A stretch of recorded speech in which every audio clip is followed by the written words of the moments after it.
예, 다시 잠깐 그 마이크를 다시 잡았습니다. 제가 말씀드릴 쭉 듣다 보니까 이상하게 자꾸 제 머릿속에는 결국에 귀걸은 선거제도로 이게 해결을 봐야 되지 않느냐라는 생각밖에 안 드네요. 근데 참조로 뭐 지구 통폐합 문제라든가 여러 가지 사업 뭐 이런 다 돈 얘기죠. 어찌 보면은 돈만 있으면야 지구 통폐합 얘기가 나오지 않을 것 같은데, 그러면 기본적으로 사업이 잘 되지 않고 그런 여러 가지 문제점들. 근데 제 개인적으로 제가 올해 그 전반기 6개월 동안에 제가 뭐 한 거라고 세 가지가 있습니다. 그게 이 세 가지를 하면서 연맹과 소통을 해봤어요. 하나가 뭐냐, 전파법을 개정을 했어요. 아시죠? 제가 제도기사님께 전화 한번 드렸죠. 그래서 개인적으로 제가 민원을 넣어서 전파법이 지금 이번 달 9월 30일자로 해서 한국인들도 외국 면허증 가지고 한국호를 받을 수 있게끔 됐죠. 아시죠? 네. 두 번째, 제가 DMR 리피터를 서울에 있는 제 사무실에다가 설치를 했어요. 사비로. 그거 하는 동안에 시설자명이 한국아마추어무선연맹이에요. 그래서 연맹과 소통을 하려고 했습니다. 대체 연맹에서는 제가 시설하는 부분에서 얼마만큼 이해를 하고 있는지, 과연 어떤 무전기를 리피터로 쓰고 있는지, 그리고 시설자 명이 연맹이니까. 마지막으로 세 번째가 뭐 잘 아시다시피 7월달에 제 개인적으로 크리스마스 아일랜드를 제가 디엑스페디션을 혼자 갔다 왔습니다. VK9 알파로. 이 세 가지를 하면서 제가 연맹에서 느끼는 게 뭐냐면 다 이해력이 없어요. 이 아마추어 무선사인 제가 이 세 가지 활동을 하는 데 있어서 연맹에서 먼저 연락을 받은 것도 없고, 또 이후에도 지금까지도 제가 VK9 알파 한국인 최초로 크리스마스 선 갔다 온 것에 대해서 연맹 칼지에 글자 하나 실린 거 없죠. 누구나 관심을 가지고 있지 않아요. 근데 반해서 제가 봤어요. 6월달, 7월달 칼지를 보면은 ARDF에 사용된 금액이 1,000만 원이에요, 거의. 그 세 군데가 그 이사회에서 결정을 해서 돈을 썼더라고요. 칼지 표지부터 안에 그 사진 대비 내용이 지금 현재 칼지는 반 이상이 거의 ARDF에 빠져 있어요. 그러니까 그런 업무의 형평성에 있어서 문제점이 있구나. 이게 뭐냐면 이사님들이나 임원님들이 아마추어 무선이 대체 뭔지, 뭐가 먼저인지, 우선순위가 뭔지, 기본이 어디에 있는지, 거기에 대한 인식이 없다는 거고, 거기에 따라서 이해 타산을 어떻게 계산을 하고 있는지도 모르겠어요. 그리고 이 사실상 이 전파법이 이번에 바뀌었다고 제가 말씀드렸지만, 이 내용은 어찌 보면은 큰 연맹에 있어서는 또 하나의 사업거리도 될 수 있는 부분입니다. 어찌 보면은. 근데 관심이 없어요. 도대체가 다들 뭐 그 법이 바뀌어서 과연 우리들에게 무슨 이익이 있는지, 또 어떻게 또 이걸 운영해 가는지, 어떻게 되는지에 대한 연맹 칼지고 연맹 게시판이 어디고 아무런 반응이 없습니다. 그래서 그런 부분에 대한 인식을 할 수 있는, 그런 걸 이해하고 인식할 수 있는 임원들이 계셔야 될 거 아닙니까? 그래야지 뭔가 반영이 되고 뭔가 거기 새로운 사업거리가 생기고 할 거 아닙니까? 예, 그런 게 제가 그래서 말씀드린 게 자질이 부족하지 않느냐.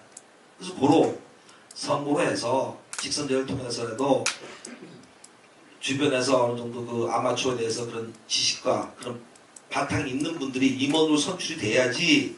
지금 아까 계속 말씀하신 내용들 다 똑같은 얘기예요. 이게 어찌 보면 제가 아무리 여기서 문제점이 있다고 지적을 해도 그걸 몸소 겪지 못한 분들 입장에서 어떻게 그걸 해결하시려고 그러세요. 그러니까 그 같이 이해를 해야 될 거예요. DX 하는 사람이 DX 하는 사람을 이해하는 거지, DX를 한 번도 안 해본 사람이 어떻게 그 DX를 하겠어요. 아마추어 무선연맹은 무선사를 위한 연맹입니다. 그 무선사는 뭐냐? 무선을 하는 사람을 칭하는 거예요. 그렇지 않습니까? 근데 달리기만 해서 되겠어요? ARDF 끝나면 QS카드 교환합니까? 그러니까 QS카드 교환하지도 않아요. 근데 QS카드 누가 교환합니까? 무선을 하는 사람들이 QS카드를 주고받는 문제가 생겨요. 아까 지금 말씀하신 QS카드에 대한 그런 불편한 점이, 그걸 누가 이해하겠어요? 교신을 해보신 분들이 이해하시지. 그래서 그런 간선제 지금 현재 이 제도에서 네가 나가라, 내가 너 믿어줄게, 너 나가라, 그래 오른 네가 나가라. 이런 식의 제도를 가지고는 아무것도 아무리 일은 청문회 100번 한들 그물에 그 밥이에요. 그래서 새 술은 새 부대에 담궈냈다고. 적어도 연맹 임원들만큼은 제가 대안을 정확하게 제시하면 이게 가장 근본적으로 되면 지금까지 제시한 문제의 반 이상은 해결이 될 거라고 저는 장담합니다. 왜? 그런 분들만 나갈 수 있고 지금 까놓고 얘기해서 여기 연맹 임원들 계신 분 중에서 누가 감히 다음번 직선제 한번 나오실 분이 누가 계시겠어요? 나오실 분 계세요? 누가 표 받을 수 있다고 생각하세요? 그런 거는 지금 여기서 그렇게 얘기를 그러니까 네, 그만하시고 좀 초점을 좀 맞춰서 청문회 여기까지 어렵게 왔으니까 그러니까 개인의 의견이에요. 그러니까 여기서 제가 대안 제시하는 게 의견이 다른 분도 많이 있다는 건 인식하셔야 될 것이고 더 이상 그 얘기는 하지 마죠. 저도 말씀드려도 될까요? 가능하면 하지 말죠. 죄송합니다. 아닙니다. 제 이번에 연맹 이사고요. 여성 쪽에 맡고 있습니다. 제가 저도 벌써 한 15년 넘은 것 같아요. 아마추어 한 지가. 여기에 계신 분들이 비하면 새까만 후배겠지만 늘 제가 아마추어 하면서 사회생활 하면서 느끼는 거는 너무 질타만 한다는 거. 저 몸 뚱뚱한지 알거든요. 근데 너 왜 이렇게 많이 먹어서 뚱뚱해? 이러면 뚱뚱하지 않은데 기분 나빠요.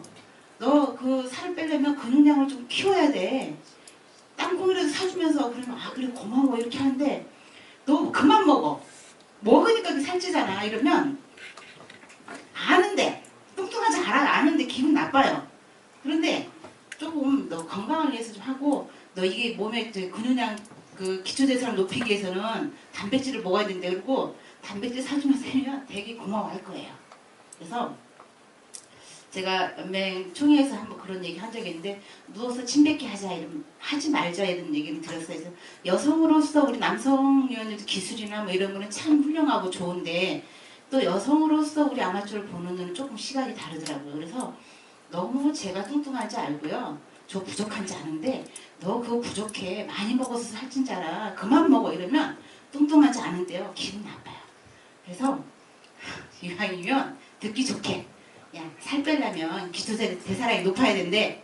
그래서 그 단백질이 좋은 거 하나씩 사주면 하면 아 그렇구나 그러면 고마워하고 좀 줄일 겁니다.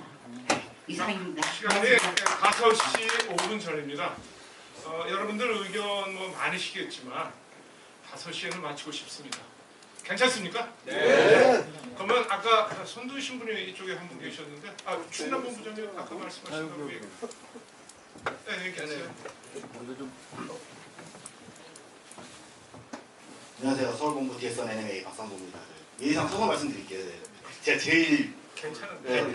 앉으세요. 아니 서사하겠습니다. 일단 재무 쪽을 그럼 먼저 말씀을 드릴게요. 제가 운영위원으로서 10년째 하고 있는데 하다 보니까 이제 그 본부에서 저희가 그 유일이 아니구나. 몇 안 되는 그 풀타임 간사를 두고 있는데 말입니다. 그 업무량을 대충 보니까 한 40%가 회계 쪽에 쓰게 돼요. 물론 뭐 전체 업무량에 비해서 그 급여를 많이 못 주는 거는 사실입니다. 근데 이제 왠가 하고 봤더니 이제 그래도 요즘에 컴퓨터가 많이 좋아져서 여러모로 좀 편하긴 하지만은 좀 시스템화된 게 없어요, 사실. 그러다 보니까 또 그 본부에서 직접 이렇게 관리를 하다 보니까 또 빼먹는 것도 있고 또 아시다시피 좀 불미스러운 사고도 있습니다. 그래서 제가 좀 제안드리고 싶은 게 하나가 있다면은 그 연맹에서 직접 이렇게 본부의 회계를 관리를 해주실 수 있을지 또는 이제 요즘에 또 그 ERP라고 해서 전사주 자원관리가 나와 있잖아요. 또 뭐 큰 비용 안 들이고도 도입을 할 수가 있거든요. 제가 알기로도 뭐 한 4,500 정도면은 커스터마이징해서 도입하고 한 달이 아니구나. 한 1년 비용으로 한 4, 50만 원 정도는 유지보수도 해주는 걸로 알고 있어요. 그래서 그런 거 좀 도입을 해서 연맹에서 각 본부에 회계를 직접 관리를 해줄 수 있는 시스템을 좀 도입을 할 수 있는지를 좀 건의를 드리고 싶고요. 그리고 그 평생회비 관련인데 그 평생회비가 이제 그 생기게 된 그 이유, 회생의 원인을 다들 아시지 않습니까? 이제 연맹이 과거에 비용이 좀 필요할 때가 있었죠. 건물 구입할 때. 제가 알기로 그렇게 알고 있습니다. 그때 그 비용을 이제 만들기 위해서 평생회비라는 제도를 만드셨는데 아닌가요? 맞아요. 일부가 있죠. 예, 모르겠어요. 제가 알고 있는 게 많은지 모르겠습니다. 예. 일부적으로 예, 예. 근데 이제 예, 그러니까 어쨌든 간에 그 목적이 지금 글쎄 뭐 제가 아는 것만으로만 말씀드리는 건데 그 목적이 다 했다고 그러면은 지금 굳이 그 평생회비라는 제도가 있어야 할까라는 물음표가 생기거든요. 그럴 바에는 차라리 평생회비라는 제도를 없애는 것도 그러니까 이미 지금 하신 분들에 대해서는 뭐 계속 유지하시고 앞으로에 대한 그 제도를 없애는 것도 하나의 방안이라고 저는 좀 생각을 해보고 싶습니다. 또 많은 말씀들이 있는데 일단 시간상 생략하겠습니다. 이상입니다. 예, 이 본부 회계를 연맹에서 직접 했으면 어떻겠느냐는 말씀 전적으로 동의를 하고요. 제가 아까 패널로서 얘기할 때도 그 시스템을 구축을 해야 되겠다라고 말씀드렸어요. 그래서 그 부분이 업무에 굉장히 가지고 많이 차지할 거예요. 그 다음에 이제 강습회 관리로 알고 있고 강습회 관리는 직접 하셔야 될 거고 다른 이런 부분은 연맹이 해야 될 거로 생각합니다. 그 다음에 평생회비에 대해서는 여러 가지 의견이 있습니다. 애초에 평생회비가 물품으로 시작된 걸로 제가 알고 있어요. 그러다가 10만 원, 20만 원, 30만 원, 40만 원, 60만 원 이렇게 올라왔는데 일선에서 본부를 운영하다 보면 회비를 3년 유지하는 것이 굉장히 어렵습니다. 보통 1년, 2년 하다가 대부분이 도중 하차하거든요. 그런데 열심히 불이 붙었을 때 평생회원을 가입합니다. 1, 2년 차에. 그러면 그분은 3년 있다 또 그만두셔. 그러면 결과적으로는 이제 본부에 그 축적이 되는 거고, 그래서 이제 그 본부장이나 임원들로서는 갈등이 생길 겁니다. 이 평생 회비를 계속 받을 거냐 안 받을 거냐. 이제 그런 관점에서 지금 처리되고 있는 걸로 알고 있고, 보통 대부분의 본부는 평생 회비를 받아서 그냥 일반 회계로 전용해서 다 써버리는 말이죠. 몇 개 본부만 잘 정립해서 그것이 지금 현재 본부의 사무실로 몇 개 본부만 운영이 되고 있어요. 사실 서울 본부는 제가 굉장히 애석하게 생각을 합니다. 25년 동안에 3번의 금전사고가 있어서 대부분의 자산을 날려버렸잖아요. 그래서 오늘날 그렇게 어려움을 겪고 있는 걸 제가 알고 있어요. 그래서 이건 사람의 문제로 돌아갑니다. 결론은 어떤 사람이 성실하게 우리를 대변하고 대두해서 이 일을 할 것이냐, 이거는 아마 숙제로 안 되는 거예요. 자, 그까지만 말씀을 드리고 마무리를 짓도록 하겠습니다. 여러분 하시고 싶은 말씀 아무리 많으셔도 또 다음 기회에 있을 거고 또 다른 경로를 통해서 말씀하실 수 있을 겁니다.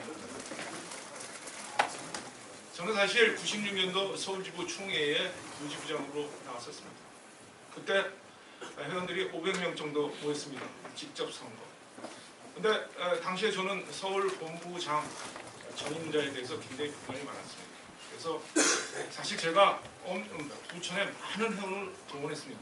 그래서 어느 사람이 지부장이 됐습니다.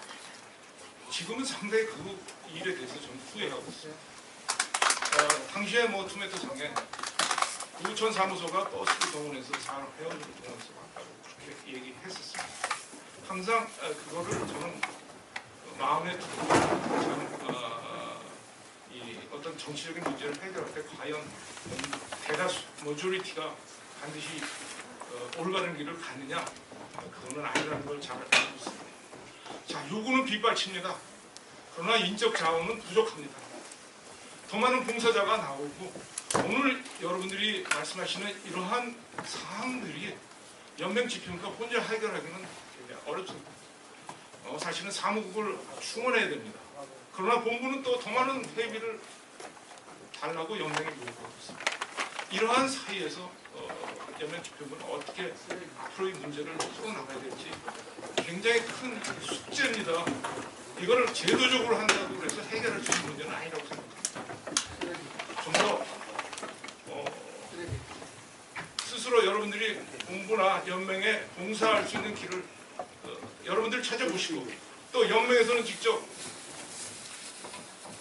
그 일을 할 수 있도록 길을 열어주시고 결국 무슨 말씀인가 하면 연맹 집회구나 또 지부를 맡고 있는 본부장님이야 임원들이나 모두가 다 책임감을 가지고 이것을 어떻게 개선할 수 있을까 그걸 여러분들이 노력하시는 것이 최고의 선을 이룰 수 있다 이렇게 말씀드리고 싶습니다. 오늘 여러분 굉장히 수고들 많이 하셨습니다. 어려운 시간을 내주셔가지고 연맹의 발전을 위해서 토의해 주시고 하신 거에 대해서 제삼 감사의 말씀을 드리면서 집에 돌아가실 때 한 가지 나왔을 때 저는 또 인사드리고 이 자리에서 일어나면서 제도이사께서 하실 행사가 아직 하나 남아있답니다. 여러분 감사합니다. 감사합니다. 바로 이어서 우리 제도위원님들 임명장 수여식이 있겠습니다. 구명해드릴게요.